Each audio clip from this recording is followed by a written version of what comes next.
به وبعلومه في الدارين. عن أبي هريرة رضي الله عنه أن رسول الله صلى الله عليه وسلم قال: كل أمتي يدخلون الجنة إلا من أبى. قيل: ومن يأبى؟ ومن يأبى يا رسول الله؟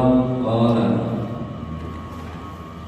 من أطاعني دخل الجنة ومن عصاني فقد أبى.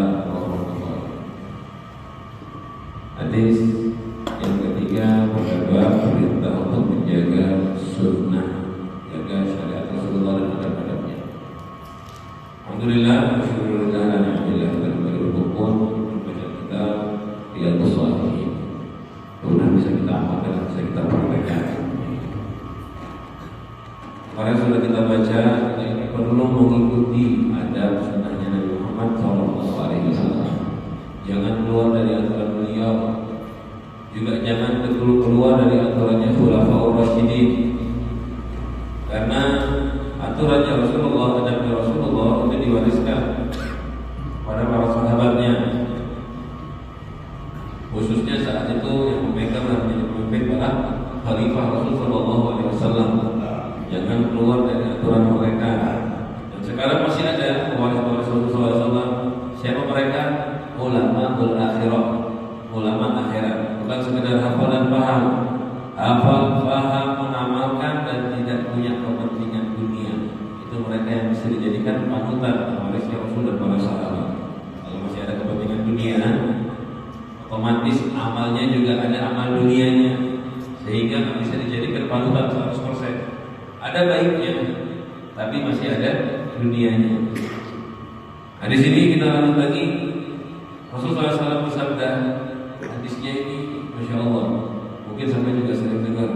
Ada kabar gembira dari Rasulullah SAW. Apa itu? Rasul bersabda, kullu ummati dakhalal jannah yadkhulul jannata. Setiap umatku akan masuk surga.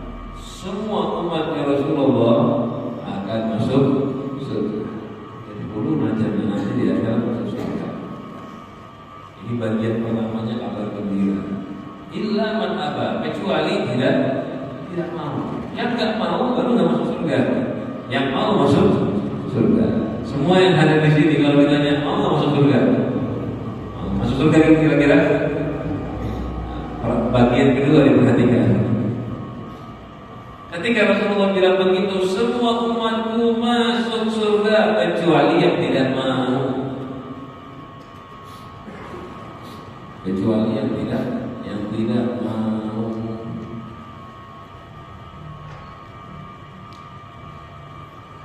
Kalau ditanya orang kafir juga mau masuk surga. Kan begitu. Jadi seakan-akan hadisnya ini berarti orang kafir juga masuk surga. Kalau ditanya soalnya mereka mau nggak masuk surga? Mau. Akhirnya sahabat bingung yang dengar. Ya Rasulullah, wa may ya'ba ya Rasulullah. Terus siapa yang nggak mau ya Rasulullah kalau gitu? Berarti semua masuk Islam dong? Semua masuk surga. Yang Islam ditanya mau masuk surga, mau. Yang kafir ditanya mau masuk surga, mau. Dan orang-orang kafir yang nggak Islam itu menyebar, semuanya berangan-angan ada balasan di akhirat, ada surganya. Kecuali yang tak percaya hari kebangkitan, kayak ateis, percaya ada Tuhan, itu lain cerita. Dan gak ada satupun orang ditanya yang tahu surga, agamanya apapun juga, kalau tahu cerita dia percaya surga, ditanya sampai mau nggak masuk surga, pasti jawab mau. Nasrani, Yahudi, semua mau tidak masuk surga, jawabannya pasti semua. Tidak ada yang tak mau. Sehingga sahabat tanya, wa may ya'ba ya Rasulullah? Terus siapa yang tak mau ya Rasulullah? Rasul menjawab, ini bukan kalau ditanya jawab belum mau, bukan itu yang dimaksud sama Rasulullah. Man ata'ani dakhala jannata wa man asani faqad aba. Yang taat kepadamu masuk surga, yang maksiat kepada artinya enggak mengikutiku, melanggar, mereka lah yang termasuk golongan apa tidak mau masuk surga. Jadi kalau ada pertanyaan, saya ini mau nggak masuk surga? Bapak-bapak mau nggak masuk surga? Bukan dijawab mau, kan? Tinggal dilihat aja amal kita masing-masing. Saya pengen tahu saya ini mau nggak masuk surga? Bukan saya tanya mau nggak kamu masuk surga? Mau, bukan itu. Tapi saya tinggal koreksi aja keseharian saya bagaimana. Kalau mau ikuti Rasul, berarti ada mau masuk surga. Dasarnya tuh kalimat mau, ya. Yang maksiat Rasul dan yang taat kepada Rasul, dasar awalnya. Man ata'ani dakhala jannah, yang taat kepada Rasul artinya masuk Islam.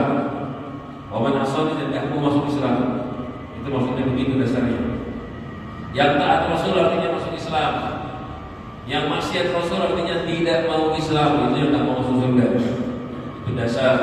Lalu luasnya ya ditambahkan, dikhususkan lagi bagi umat Rasul. Yang taat kepada Rasul artinya yang menjaga adab syariat, mengikuti Rasul dengan benar, tidak merubah ajarannya sesuai, nggak ngarang-ngarang ajaran-ajaran baru seperti aliran-aliran sesat, nyembah semaunya, mengatasnamakan Rasul padahal dalilnya dipermainkan. Dan seperti ini dari dulu udah banyak, cuma di akhir zaman lebih kuat. Di akhir zaman lebih kuat. Kenapa? Banyak yang sesatnya. Dan orang-orang ini suka maksiat masuk surga. Siapa yang gak suka? Senang gak sampai udah maksiat masuk surga? Yang taat aja belum dijamin ada orang maksiat masuk surga. Makanya di akhir zaman banyak sekali aliran sesat yang laris. Kenapa? Kita datang, Ustaz, kalau ini kata sholat, kalau ini sukanya ini maksiat, sukanya mabuk-mabukan. Ada apa-apa, bayar 2 juta, tanda tangan, ikut ulun, masuk surga nanti belum tolong. Siapa yang gak mau kayak gini? Kalau surga cuma dijual murah benar 2 juta misalnya, kan banyak kayak gini. Cukup 4 ajaran ini, kada usah sholat masuk surga, semua mau. Kan kalau ditawari udah sholat belum tentu masuk surga, kan takut kita. Kalau sampai belajar sama Ahlussunnah wal Jamaah, kalau ditanya Ustaz turun masuk surga kan ada jaminan, kan jawabannya begitu. Tidak ada jaminan kita yang hadir di sini masuk surga tidak. Kalau jaminan tidak ada, tapi mudah. Nah, kan harapan kita begitu. Doa terus prasangka baik sama Allah. Tapi nggak ada kepastian, nggak ada hitam di atas putih. Bakal masuk surga belum ada. Nah ini datang ke aliran sesat, ada usah sholat, dijamin masuk surga. Kalau orang yang tak paham agama, siapa yang tak mau? Nah, Rasulullah mengajarkan, jangan macam-macam seperti ini. Yang taat kepada Rasul, ikuti ajaran Rasulullah, nggak berubah-ubah, nggak sembarangan mentafsirkan ayat dan hadis. Tetap pada caranya Rasul, sholat dikerjakan, puasa tetap puasa, aurat tetap ditutup, menikah ada aturan dan syaratnya, mengikuti cara-cara yang sembarangan. Tetap di syariatnya Rasul, berarti dia akan masuk surga. Tapi kalau yang melanggar, merusak hukum Islam, ngomong gak usah sholat, gak ada usah zakat. Alasannya apa? Yang penting hati ingat. Alhamdulillah, ini berarti maksiat Rasul. Fakot apa? Dia sebetulnya nggak mau masuk surga. Ajaran syariat ada mengatur pernikahan, harus pakai wali, harus pakai saksi, tidak boleh pakai batas waktu nikah mutlak. Nanti jelaskan di agama. Dia nggak mau pakai wali, nggak mau pakai saksi, nikahnya dibatasi waktunya. Kalau nikah sama pian 2 minggu aja. Ini bedanya apa ini dengan berzinahan, main-main, dilarang. Dan yang kayak gini orang tertarik. Kalau ahli maksiat ya tertarik. Tertariknya apa?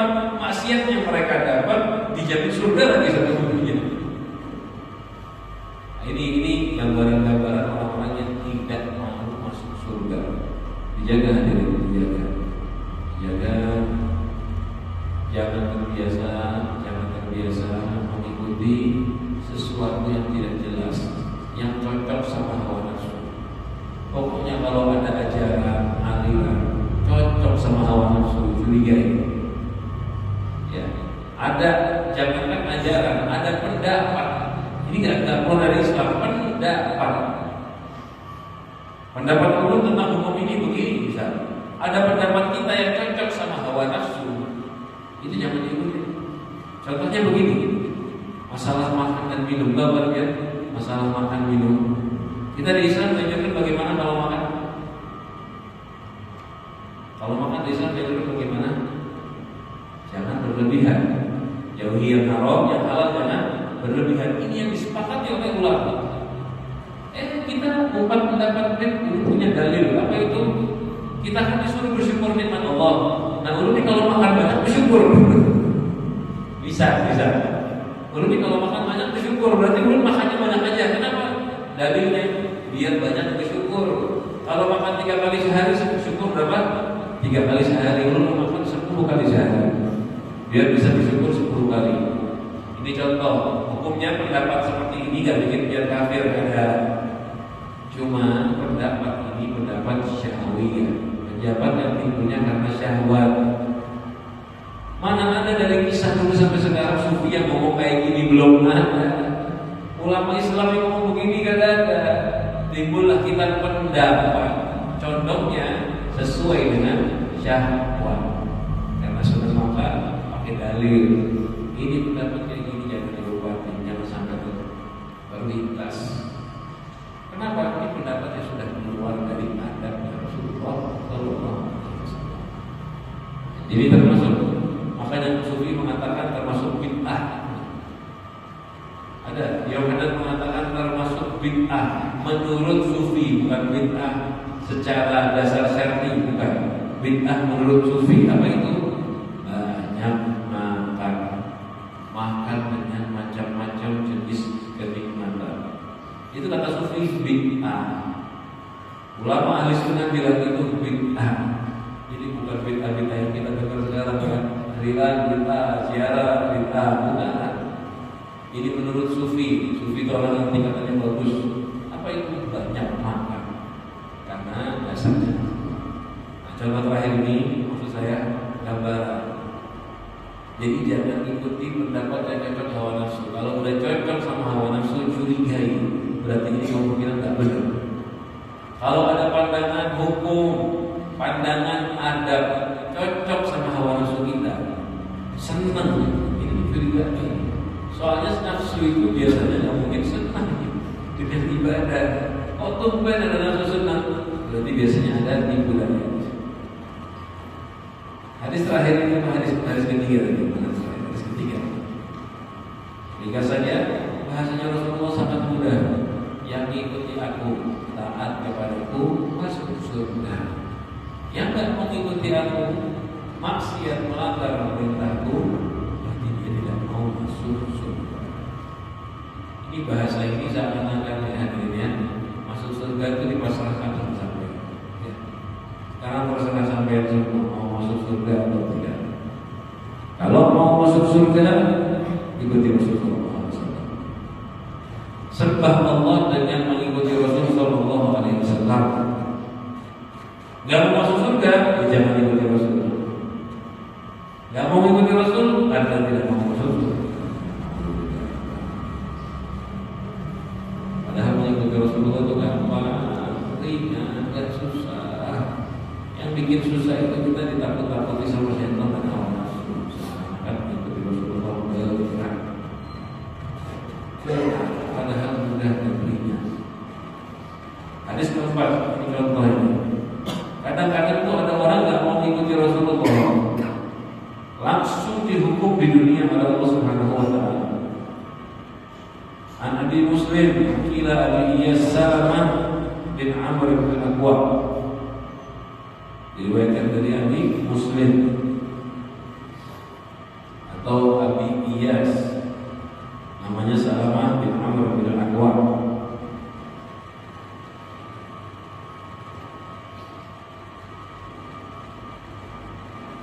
radhiyallahu anhum, semoga Allah meridai beliau. Beliau bercerita, anna rajulan, ada seseorang laki-laki, nggak usah disebutkan ya namanya siapa. Cuma ini biasanya ada di syarah ada namanya siapa. Cuma biasanya ini adabnya sahabat. Kalau cerita hadis ada seseorang laki-laki biasanya nyebut gitu. Ini tanda-tanda kadang-kadang ada masalah. Makanya nggak disebut namanya siapa. Karena dia di sini lagi kurang ajar sama Rasulullah, makanya tidak disebut namanya. Sahabat itu jaga ya, biar nggak masuk kategori ngomongin orang yang nggak perlu. Ini bukan ghibah, tapi contoh. Disebut namanya juga gak ada apa-apa. Cuma tetap mereka hati-hati jaga. Misal seandainya orang bercerita, Pak, dulu bapak ini pernah kurang ajar sama ulama-ulama, kualat dia bisa. Disebut namanya. Tapi kalau niat mulut cuma contoh aja agar tidak ditiru, nggak dosa kalau bukan ghibah. Lebih bagusnya jangan disebut nama, lebih aman. Kalau nyebut nama takut-takut ada indikasi ghibah. Makanya sahabat begitu ini. Ada seorang laki-laki dari sebut namanya. Akala inda Rasulillah, makan bersama Rasulullah SAW. Bishimalihi, pakai tangan kirinya. Pakai tangan kiri. Padahal dia bisa pakai tangan kanan. Ketika dia makan pakai tangan kiri, ditegur Rasulullah SAW. Faqala kul biyaminika, makanlah pakai tangan kananmu, jangan tangan kiri. Orang tadi jawab, qala la astati', ya Rasulullah, aku nggak bisa makan pakai tangan kanan. Faqala, Rasul mengatakan, qala la astata', kamu nggak akan mampu, benar-benar kamu nggak akan mampu. Hasilnya apa? Mamanahu illal kibr. Kenapa Rasulullah bilang begitu?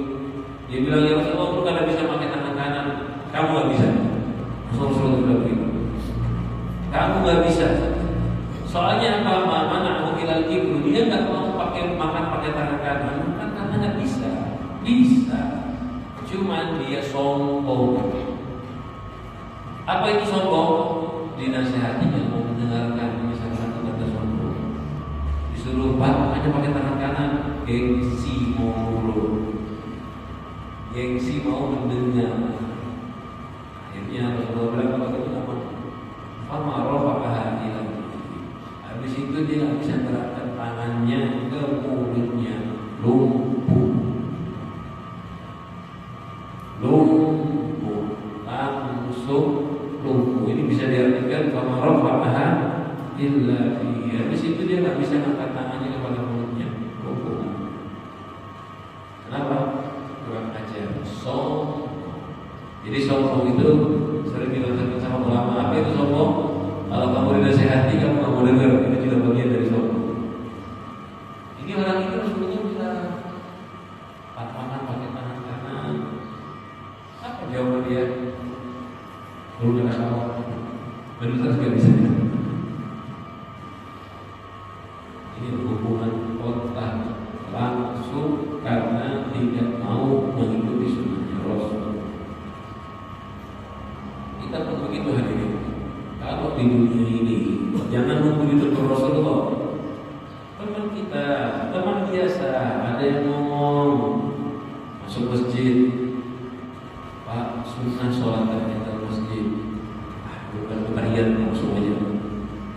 Gak mau mendengarkan nasihatan di kata sombong, alhamdulillah, berat ancamannya. Pak, makanya jangan berdiri, sunnah duduk. Kadang-kadang ada begitu teguran. Kalau makanya jangan berdiri duduk, sunnah. Kalau berdiri makruh. Ada apa-apa, ada haram gitu. Sunnah aja. Jangan. Memang yang ngomong manusia biasa, yang ngomong orang biasa teman kita. Tapi pada hakikatnya ini melanggar perintah Rasul. Sama aja, nggak ada bedanya. Oh, Di Rasulullah bilang sunnah Rasul makan duduk. Wah, dahulu berdiri. Yang langgar di omongan kawan apa omongan Rasul sebetulnya? Omongannya Rasul. Kawan itu cuma mengingatkan. Kayak contoh misalnya dalam lampu merah, kawan dia ngomong, Pak jangan diterobos. Itu ada polisi. Jangan diterobos, melanggar aturan lalu lintas. Yang terobos, kira-kira yang bilang dia kawan dia apa polisi? Yang bakal nangkep dia polisi apa kawan dia? Polisi. Kawan dia cuma ngomong aja. Hukum yang dilanggar bukan hukum kawan dia, hukumnya negara, aturan lalu lintas. Jadi interaksi dia sebetulnya bukan kepada kawan, tanggung jawabnya nanti langsung kepada negara karena dia melanggar aturan negara. Begitu juga teman ngomong jangan makan berdiri, sunnah duduk. Kalau dia melanggar, dia bukan melanggar omongan teman, melanggar omongan syariat perintah Rasul. Kadang-kadang memang kita gitu gengsi. Kalau yang ngomong orang di bawah kita, kayak susah mau dengar. Rasa kita lebih tinggi. Jangan dengarkan omongan. Dengarkan omongan, nasihat itu didengarkan walaupun keluarnya dari lisan siapapun. Jangan melihat orang yang ngomong, tapi lihat omongannya. Untuk Allah, walatandur manfaat. Lihat manfaat apa yang diucapkan. Jangan melihat siapa yang mengucapkan, dengarkan. Karena omongannya kalau perintah syar'i itu seakan-akan Rasulullah langsung memerintahkan. Jadi hadis ini masih berlaku buat kita. Memang ceritanya Rasulullah yang nyuruh makan pakai tangan kanan. Dan Rasulullah yang nyuruh. Mungkin sekarang ada dari Rasul sudah. Bukan, masih berlaku. Sunnahnya Rasul jangan dilanggar.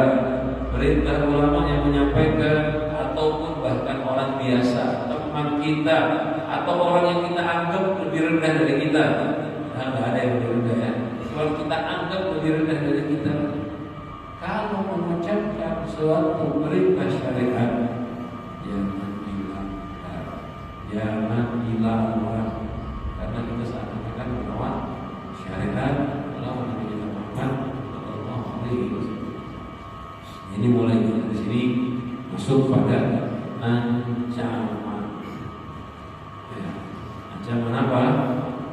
Ancaman kalau melanggar perintah Rasulullah sallallahu alaihi wasallam. Jadi kadang-kadang ada ulama, hidup kita ini bermasalah, hidup kita ini ada musibah. Ternyata setelah dikoreksi salah satu penyebabnya karena nggak mau ikuti sunnah Rasul. Bukan sunnah yang berat, bukan kayak gini. Ini contoh, makan nggak mau pakai tangan kanan, dihukum hukum. Dulu ada satu orang, sumpah bukan main, sumpah bukan main, kayak ada masalah, bingung dia, apa, ini urusannya apa, cari. Lalu ingat ternyata tadi dia ke WC, masuknya pakai kaki kanan, ada pakai kaki kiri. Ternyata itu bikin hatinya tidak tentram, tidak tenang. Masuk WC pakai kaki kanan hukumnya apa? Makruh, tidak haram. Bukan melakukan maksiat, bukan, tapi tidak sesuai dengan sunnah. Ada hukumannya, super. Satu kali itu kayak gitu hadirin. Memang dia orang soleh jadi ditampakkan oleh Allah. Kayak kita ini berapa kali kita masuk WC yang gak perhatian kaki kita. Ada alas kaki. Masuk masjid tadi, perhatian gak kaki kanan atau kaki kiri terlebih dahulu. Ini sunnah-sunnah macam ini. Sunnah-sunnah macam ini kalau kita lihat hadisnya secara luas, jika kita langgar, kalau lupa lah yang cerita ya. Jika kita langgar karena kita kurang ajar, kita malas, kita sombong, apalagi berbeda, itu bawa bencana hadirin, bawa bala. Jangan banyak, satu aja sudah berbahaya. Kita melakukan hal makruh kayak tadi contoh makan, minum berdiri, dikasih tahu, kadang kalau seperti berdiri bahaya. atau kita memakan sesuatu memakai sebuah hal yang kebanyakan ulama bilang makruh. Misalnya ada suatu fikih, ulama bilang kebanyakan makruh, jangan pakai ini, kita tetap pakai. Kenapa? Sudah kecanduan, misalnya sudah nggak bisa berhenti lagi. Itu termasuk tanda kita nggak menghormati sunnah Rasul. Orang itu kalau ada 50% bilang boleh, 50% bilang makruh. Fikih ya, 50-50. Kalau dia benar-benar taat sama Rasulullah, dia hati-hati, dia ambil yang tidak boleh, bukan ambil yang boleh. Walaupun hukumnya 50-50 bisa. Tapi kenapa? Berhati-hati. Karena ingin sesuai sama sunnah Rasul, nggak mau ada sedikit pun perbedaan. Dulu ada orang soleh satu dibawain buah semangka, disuruh makan. Ketika dibawa buah semangka, nggak mau sih dia dimakan, dibagikan ke orang lain. Ditanya, ya Ustaz, kenapa biar kalian mau makan semangka? Kenapa? Apakah semangka ini nggak boleh dimakan? Karena yang antar-antar punya ustadznya nggak mungkin meninggalkan sesuatu yang dilakukan sama Rasulullah SAW. Takutnya di sini nggak mau makan semangka karena semangka haram bisa. Ada Rasulullah nggak suka. Apa jawaban beliau? Dalam manihan Rasulullah akan pikir. Ada riwayat Rasulullah makan semangka. Bukannya semangka dilarang, ada riwayat Rasul makan semangka. Cuma tidak ada riwayat cara memakannya. Kayak apa ini makan semangka ini? Dibelah dua kah? Disendok? Dikupas kah? Nggak ada penjelasannya. Sehingga ulun takut makannya menjadi cara makannya tidak sama dengan cara makannya Rasulullah SAW. Itu bukan masalah makan jenis buahnya ya, caranya saja tidak mau beda. Kalau kita kagak pernah mikir caranya, udah senang sama buahnya, makan kan kita begitu. Semangka aja repot banget makan semangka. Kalau kita kan begitu, guru ini keterlaluan liwat, lewat batas. Makan aja guru, jangan pusing-pusing caranya gimana. Atau nanti ada akhir zaman ngomong begini, ini guru pada belajar, kan banyak guru di status-status disebarkan cara memakan semangka. Ada kan hadis-hadis disebarin? Mungkin dia belum pernah dapat. Itu hadis-hadis palsu itu. Banyak hadis palsu, hadis semangka. Gak ada yang sahih hadisnya. Imam palsu atau lemah. Caranya Rasul makan semangka begini, dipotong-potong, ada yang bilang begini, itu hadisnya palsu seberapa. Sama kayak hadits badinjan, hadis teror. Hadis-hadis tentang teror itu hampir semuanya palsu. Masa pernah dengar begini? Dua hadis ini yang paling berbahaya. Satu, man akala badinjan dakhala al-jannah. Barang siapa yang makan teror masuk surga. Yang benar kan? Atau yang kedua, anak hibbu man akala badinjan. Aku cinta sama orang yang makan teror. Kayak apa Rasulullah ngomong kayak gitu? Apa sebabnya? Nah ini jangan. Hadis-hadis palsu itu nggak bisa diikuti. Ini bahaya ya. Kadang-kadang udah ada mengumpulkan Rasul, memalsukan lagi jangan. Ini naudzubillah. Ikuti Rasulullah SAW. Ini kayak ulama tadi itu bukan berarti sih karena tahu nggak belajar. Cuman hadis-hadis cara makan nggak jelas, makanya beliau hati-hati. Perhatikan dulu di pesantren. Kita itu sama Ustaz diajarkan benar-benar cara sunnah dalam makan. Posisi duduknya, makannya pakai tangan, dan makan di satu bukan sepiring tapi pakainya talam. Kenapa makannya pakai talam? Mungkin kalau zaman sekarang pengiritan, dia ngirit. Tapi ini enggak, makan dikasih banyak kok. Mau nambah boleh bisa. Pakai talam kenapa? Karena tempat yang banyak tangan itu berkahnya lebih banyak. Dan Rasulullah makan bersama sama sahabatnya, bahkan sama budak duduk di bawah makan bareng. Diajarkan begitu duduk. Dan yang jarang dikerjakan setiap kita mau makan itu dulu selalu nanya siapa yang paling tua. Kenapa? Sunnah yang tua mengambil dulu. Jadi dulu abah saya pertama kali memperhatikan santri-santri yang lulus dari Hadramaut makan bareng di lulusan pertama, alumni pertama. Waktu makan haul, selesai acara haul dan biasa kumpul makan. Kebetulan abah makan sama santri-santri yang lulusan dari Hadramaut, masih pertama, murid pertama dari kita. Pas mau makan, semuanya diam. Abah lagi ngobrol sama sebelahnya. Abah saya lagi ngobrol sama satu kawannya. Itu beberapa santri di depannya yang satu kawan makan. Dia karena dia ngambil nasi ini. Kata Abah, loh kenapa nggak makan mulai duluan? Kita masih ada yang diomongin. Dia mereka, mohon maaf, kalau makan sunnahnya keluar lebih duluan. Padahal ini lagi ngobrol, tapi mereka tetap tahan diri, nggak mau memulai. Kepengen yang lebih tua makan duluan, akhirnya dimulai dimakan, baru makan bareng-bareng. Baru dilanjut lagi ngobrol. Yang penting dimulai akan. Kalau kita kan kita keluar yang tua ngobrol kesempatan. Kita harus juga. Kalau kita kan begitu. Ya, sunnah-sunnah seperti ini perlu kita jaga. Ilmu itu walaupun ada banyak, walaupun ada hafal Quran, walaupun ada hafal hadis, ya hafalnya secukupnya lah. Ada hafal, tadi bukan hafal seberatan. Yang penting amal.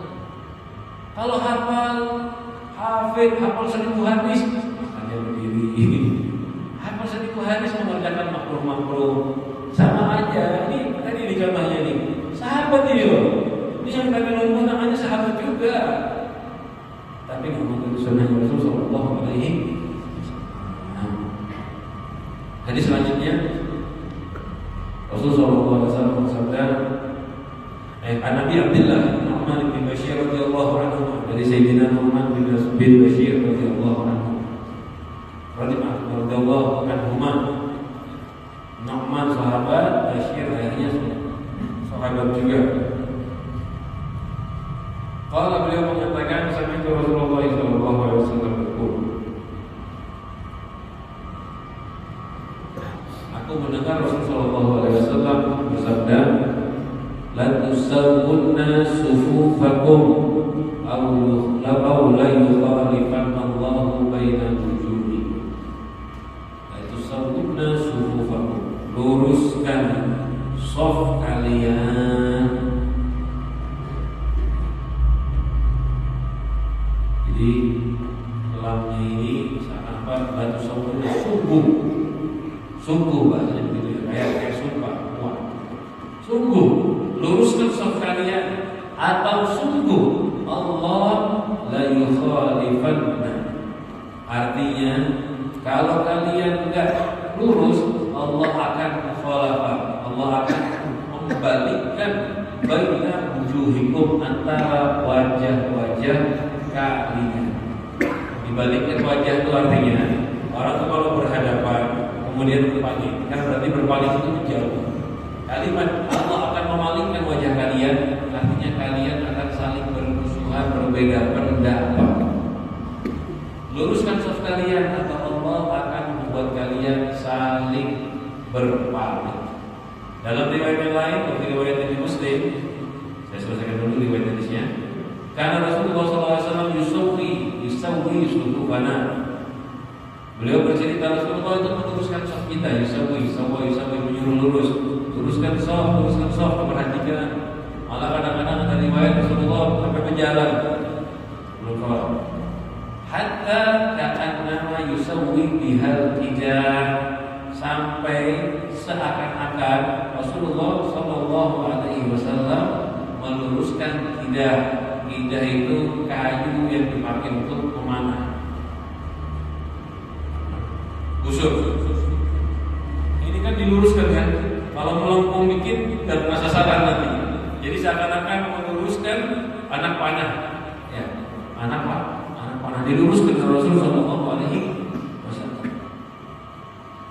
Jadi sahabat itu lurus betul. Hatta idza ra'a anna qad aqalna anhu, sampai ketika Rasulullah sudah melihat sahabat sudah paham ini. Pertama disuruh diperhatikan, dilihat, dikontrol sungguh-sungguh, lurus.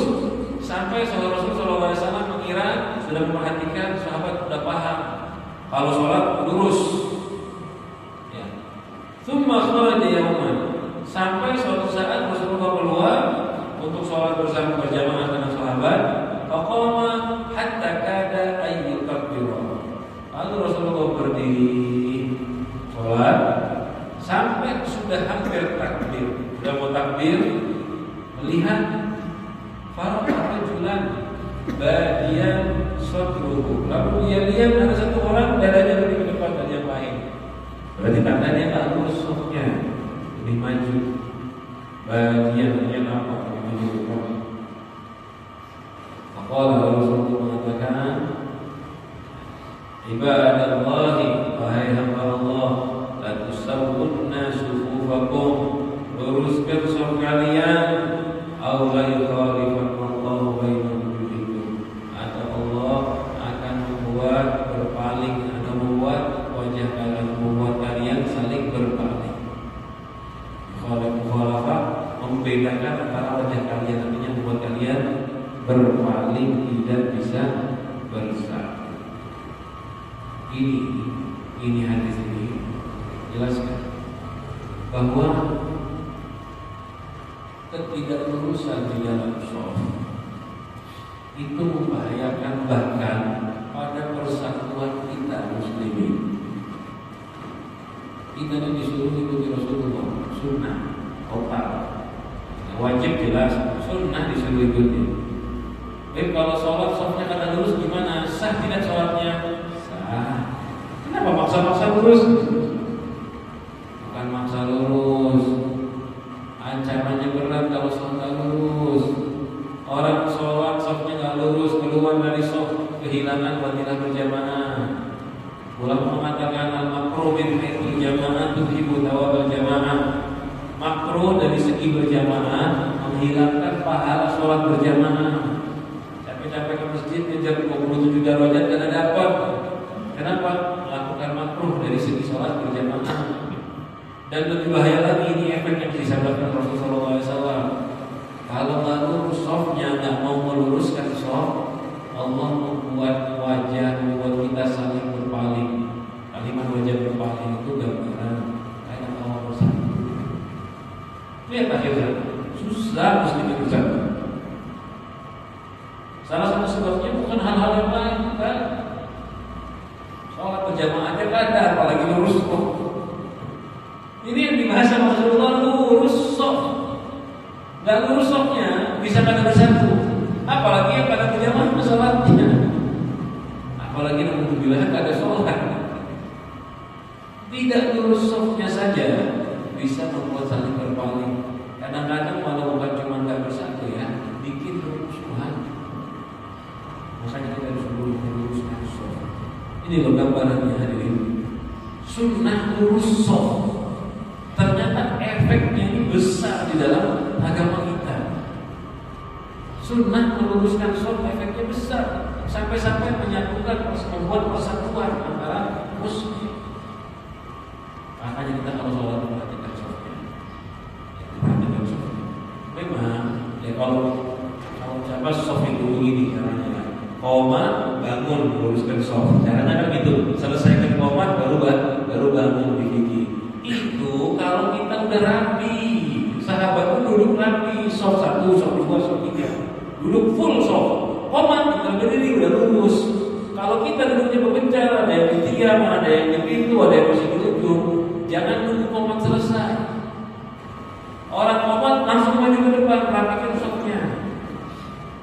Kayak gini kita majelis gini ya, ada majelis qoma, jangan duduk diam-diam, maju ke depan. Kecuali kita sudah duduk berbaris. Kayak mau Jumatan, Bapak merasakan kan Jumatan, kan sholat udah rapi gitu. Qomat tinggal berdiri aja, selesai qomat tinggal berdiri beres. Nah, caranya itu dari sebelum sholat dirapikan dulu. Jadi qomat udah tinggal berdiri rapi.